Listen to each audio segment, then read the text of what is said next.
What's up, YouTube? It's your boy, it's your homie, FuturisticMike. Welcome back to another The Chi video. Yes, we're finally back with The Chi. This is going to be the review and recap for The Chi Season 5, Episode 1, the premiere. If you're a fan of The Chi, hit the like on this video. If you're new to my channel and this is the first time you're finding me, subscribe and turn on those post notifications so when I post videos on The Chi, you get them.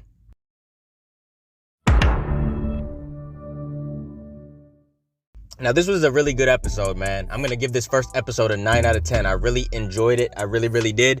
There was a lot of stuff that happened in the last season. You know, we seen Doodah take off or whatever, but he was definitely back in this episode. You know, we seen Gemma. She was with Jake in the last season.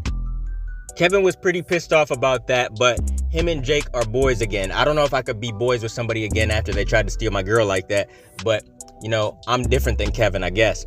There's just a lot of stuff that happened in the last season, and this season started off very strong in my opinion, man. This is one of the best episodes in a long time, I think.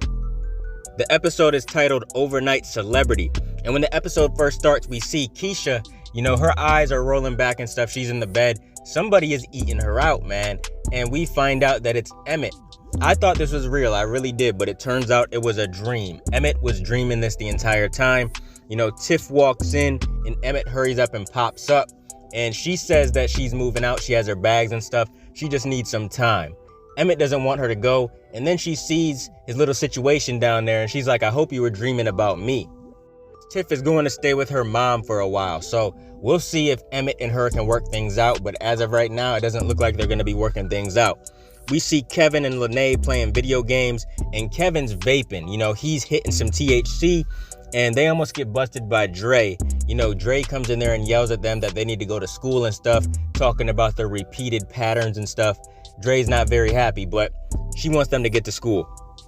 Then we see Trigg, Shad, and Jake. They're over there eating breakfast together, and Amani is nowhere to be found. You know, Jasmine Davis is not going to be in this season. So I was wondering what they were going to do with her character in this episode, but we found out, you know, later on. We see Jada and Suede waking up together, and Jada's looking pretty healthy, man. She has a full head of hair. She's beating that cancer, and I love to see it, man, because we didn't know what Jada's fate was going to be. But I'm so happy that she's recovering and stuff. We also see Papa getting ready and stuff. He has braids. And then the entire gang, they meet up and stuff, and Jake is dropping Gemma off on the north side for school. And Jake is super excited about joining this basketball team. Kind of seems like Gemma and Jake are gonna have some problems this season. You know, based off the trailer, it seems like Gemma is gonna be making her way back towards Kevin. Now we see the center, and Tracy, Trigg, and Shad, they're breaking up a fight between Bakari and another teen. And these are just some stupid teenagers getting into a fight and stuff. And if you guys remember, Bakari is the one that shot and killed Ronnie. And he also plays Marshall on Power Book 4 Force. So yeah, that's what's up. The other teen that's with Bakari is played by your boy Jeremy Phillips. He plays James, and shout out to Jeremy Phillips, man, for getting this role. He's killing it. I cannot wait to see more from his character this season. I did a video on his character on Wu-Tang and American Saga a while back, so check that video out. And Tracy and them are just yelling at the two teens, you know, like, why are you guys doing this in the center and stuff? And then when they leave, Tracy tells Trigg and Shad that she saw Bakari kill Ronnie, so she's not trying to help, you know, somebody that killed somebody she loved. And Trigg wants to save as many kids as possible, so he's trying to talk Tracy into saving this young man. Now when Tiff gets to her mom's house, her mom is just going in on her pretty much, just straight going in, saying that open marriage thing wasn't a good idea. And she sees that Tiff brought enough bags to stay for a while. When we see Keisha, we see that she started a new chapter in her life. She goes to college and she takes her son with her. Now, Emmett is with Darnell, and he goes to Darnell for advice. You know, he wants to win Tiff back. He doesn't know what to do. So Darnell convinces him to get drunk, and they get drunk and talk. You know, Emmett's pretty much crying about it. He really wants Tiff back. Now we see Trigg and Shad. They want to go to the jewelry store to pick out a ring for Amani. Trigg wants to propose to her, and Shad is super proud of his boy. Shad actually accepts Amani now, and he's thankful that Amani accepts him.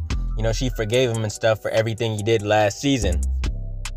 Now Shad is in there acting a fool, calling Trigg out by his real name and everything, saying Victor, saying all kinds of stuff that he was shooting niggas in the street and stuff, so they had to call him something. That's why they called him Trigg. We hear Emmett asking Darnell about if he's ever had dreams, thinking about other women and sex and stuff. And this fool Darnell said when he was having sex with Dom, he thought about Jada, to make him get off or whatever. And Emmett's like, man, come on, chill with that. Emmett did not want to hear that. And then Emmett goes over to Tiff's mom's house, and when he gets there, he's throwing up all in the front yard and stuff. She comes out like, boy, are you serious? And then Tiffany comes out and tells him to get in the house. We see Emmett's just sitting there recuperating, and he's trying to tell Tiff to come home. He's like, man, please, I need you to come home. And she said she just needs time. She doesn't know what she wants. And then she said she don't think she wants to be his wife anymore. I mean, Emmett kind of proposed to her in a messed up way. Emmett was feeling guilty about sleeping with Dom and stuff, so he proposed to Tiff. And she's thinking about that like, man, maybe he doesn't really love me. She doesn't know what she wants. She wants to explore her other options and stuff. We seen from the trailer she's going to be messing with other dudes and stuff, so we're going to see how this goes. Now, it seems like Suede and Jada, I don't know if they're going to last because, Suede is asking Jada about them moving in together, and Jada doesn't really know what to say because she has never thought about it like that, but it seems like she doesn't want that. Now, we see Keisha and Tiff hanging out at her mother's house, and it's kind of weird to see these two together because they haven't always been cool. If you guys remember the first couple seasons, they were always at each other's neck, but now they're friends and stuff. And Tiff is talking to Keisha about what she said to Emmett and stuff. And Keisha is just saying, look, if that's what you think is best or whatever. But then the conversation goes on to Christian, the guy that Keisha was messing with. Keisha doesn't really know what she wants to do about Christian. She wants to focus on school and her son. And then we see Rob text Tiff. And of course, she's smiling and stuff. I wonder what's going to happen with Tiff in this season, man. Who is she going to end up with? Now, Jake is at basketball tryouts and he's trash. And even Maisha is out there saying, damn, is it just me or is he trash? And Gemma, she didn't get there in time, man. She got there late. And Jake was pissed off, because she got there late and because he sucked at basketball. He just wants to be good at something. Now we see Trigg surprises Emmett at the restaurant. We see Trigg and Emmett are close now. And Emmett tells Trigg about how Tiff left him and stuff. And Trigg wanted to know if, he could still use the barbecue spot to propose to Amani. And of course, it's a go. But out of nowhere, somebody threw a brick through the G-Wagon. And Trigg is pissed, man. He seen Bakari. He ran after him, man. And we seen Trigg. He went off, man. He punched him. He choked him. He punched him multiple times. He was not playing, man. Trigg completely lost control. He turned into that old Trigg. And somebody recorded it. When Trigg was done, he walked it off.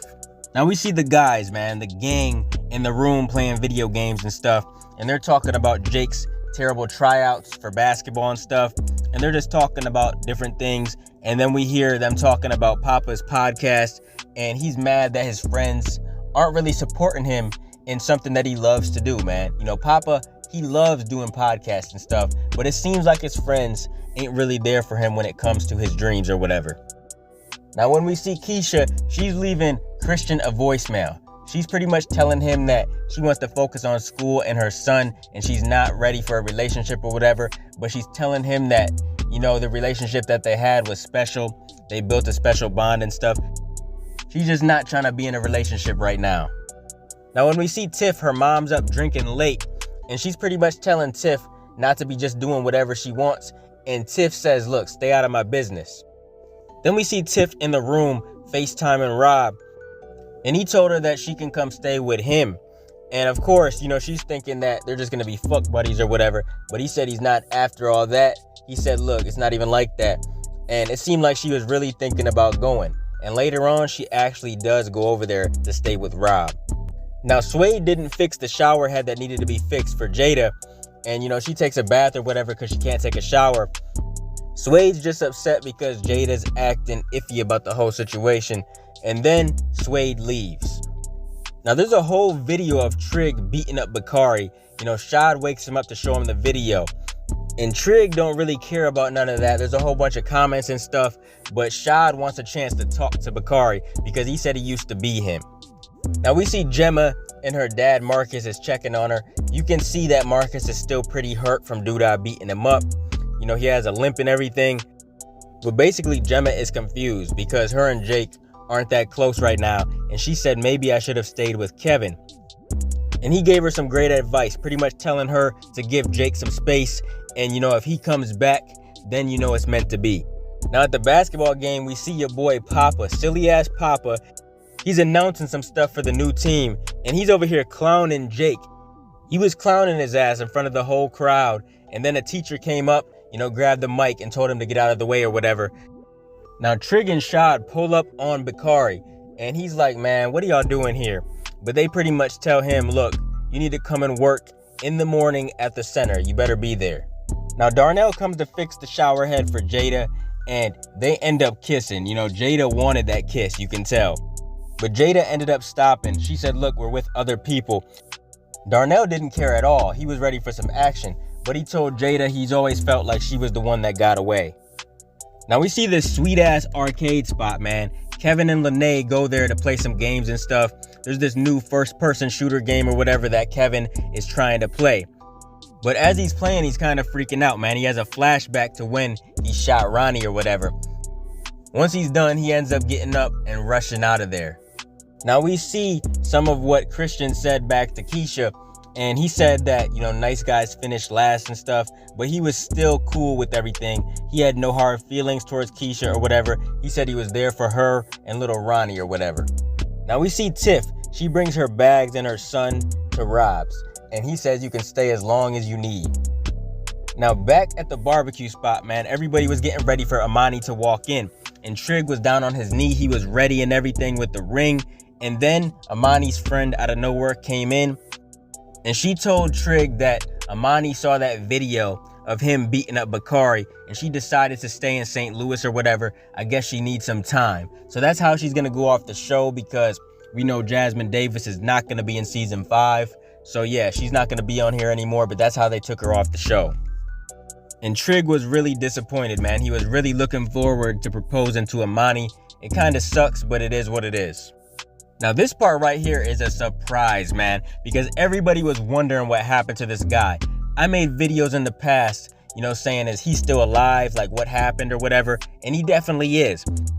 Tracy was at home, and out of nowhere, somebody was at the door. And it's your boy Q, man. Q, yes, from season 1, he is back. Your boy Quentin. He said he was back to finish what he started. So Q is going to be a threat this season, because he was dangerous in season 1 as it is. And in this season, I can already tell, man, he's going to be a threat. And Doodah comes out of nowhere, man. He joins Quentin, telling Tracy that he came back for her. So yeah, Q and Doodah, they're probably going to be working together. I don't know exactly how this is going to go, but it's going to get crazy this season, for real. It really is. I didn't expect to see Q. I'm like, whoa, because he's definitely a character that was here from the beginning. And I'm happy to see him back, man, for real. But that's everything that happened in the first episode of The Chi season 5. It was a great episode in my opinion. This season's off to a really strong start, and I can't wait to finish the season. I can't wait for the next episode. It's going to be a good one, man. I didn't care for season 4 as much as I did season 3. Season 4 is my least favorite season, but it feels like this season is going to be really good. But yeah, that's everything I got. Comment your thoughts down below for the first episode of season 5. What did you think? What are your theories, thoughts, predictions, and everything else for the rest of the season? Let me know. Keep supporting your boy, and I'll be continuing to bring y'all the Chi content in the future. Make sure you guys like, comment, and subscribe, and smash that notification bell so you can never miss a video. If you guys want to donate to the channel, I got links below to the PayPal and Cash App accounts. Hope you guys enjoyed the video. Let me get out of here, y'all. It's your boy FuturisticMike, and I'll talk to you on the next one. I'm out. Peace.